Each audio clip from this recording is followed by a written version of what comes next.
So, hello, good friends and good writers in EDU 540.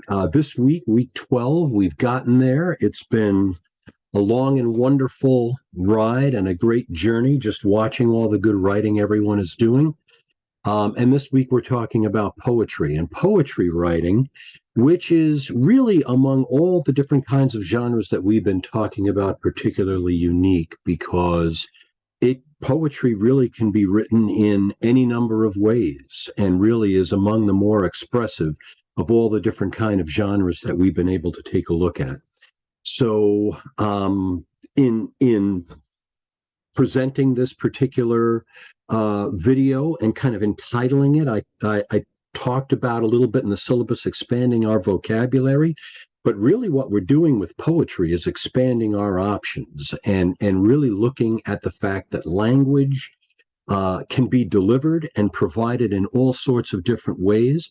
And poetry really captures unique aspects of the human experience in very unique ways. So let's take a look at what poetry can do and kind of look at some things to keep in mind when we're developing our poems and as we're teaching poetry, as well as we're trying poetry out in some of our in our workshop groups. So yeah, a musical score, writing poetry is really about the music of language. So really keeping that in mind and thinking about how the language sounds is an important deliberation for us as teachers and for our students. And that's why reading poetry out loud, hearing it and sharing it with one another can be so valuable. So, in large part, as Tompkins tells us in chapter 7, poetry really is about making choices. We make choices in terms of the topics and what kinds of emotions we want to evoke in our readers, or if we really just want to create a picture and have our readers enjoy our imagination and our creativity and the kinds of things that we're seeing. Poems can be silly or serious, poems can rhyme or not, poems can use a formula. Some of you taught cinquains. We know, and you've probably studied a little bit about how sonnets are written, how couplets are developed. So there are all kinds of different formulas for poetry that we can teach our students as they go up developmentally through different grades, or they can write, and you can write in free verse, which means that you're really paying attention to the kind of ends of lines and where different lines fall and how the language sounds, but you're really not tying yourself into a particular formula as you're writing. Poems can really bring out our voices, and just like personal writing can really develop voice, poetry can do the same thing because it is free form, and we can make these various choices, and we've got a lot of freedom with it, so we can hear ourselves expressing ourselves a little bit more as we write and read out loud. And poetry is conventional and unconventional, meaning that we can choose to capitalize or not, we can choose to use punctuation or not. So there are all sorts of ways of formatting poetry that is different, and that requires us or asks us to read it and think about it in different ways. And finally, we can shape our poems. We can shape a poem into a shape of a Christmas tree. I think of John Hollander's work, or an hourglass on the page, or a prose poem, which is talked about a little bit in one of the videos that I gave you for this week. So the shape of the poem can change, the shape of the poem can be very different, and we've got a lot of freedom. We can also put it on the page in different places. It doesn't have to sit in the middle, it can sit off to the corner, and each of these choices have an impact on the kind of meaning that our poem may have to readers. Whoops. Let me go back.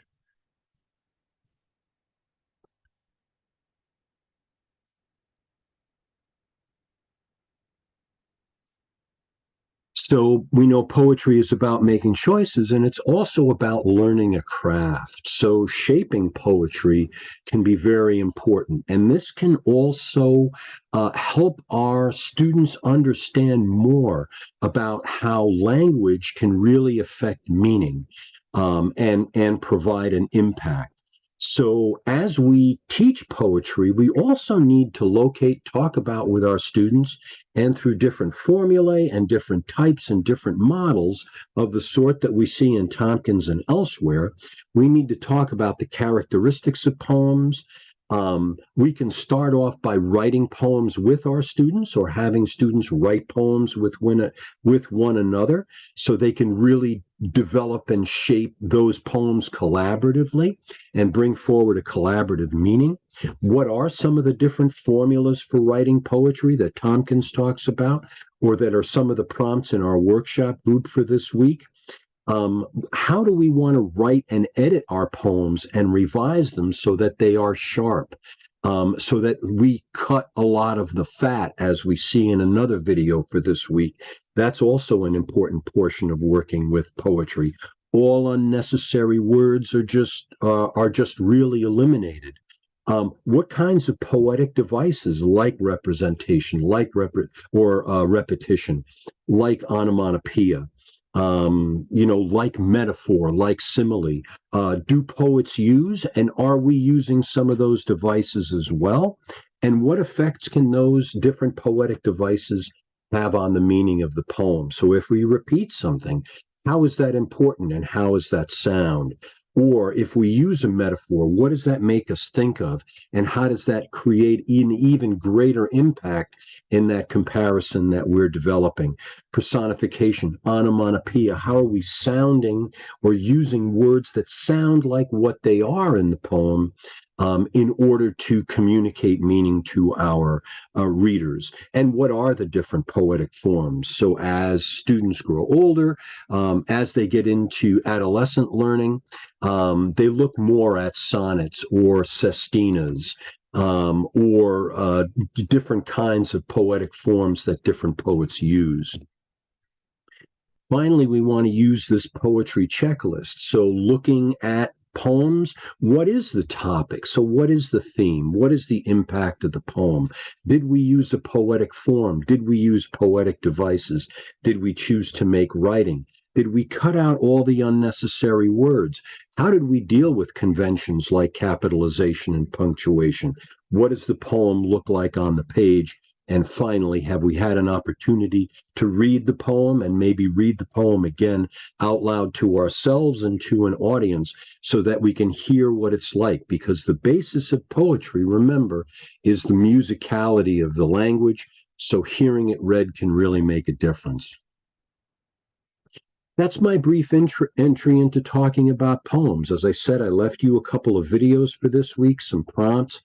Tompkins is excellent when she talks about how poetry is written and the different kinds of processes that we can use in Writer's Workshop to develop our poems.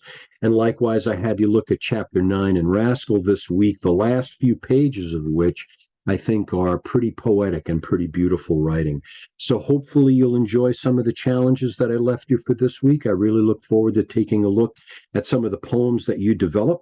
You're going to create a final artifact out of the different poems that you try with one another in your workshop groups, and you're going to include that and submit that as a poetic artifact for this week so that you and I can talk a little bit about the decisions that you've made, the choices that you've made, and the kinds of poetry that you've developed for this week.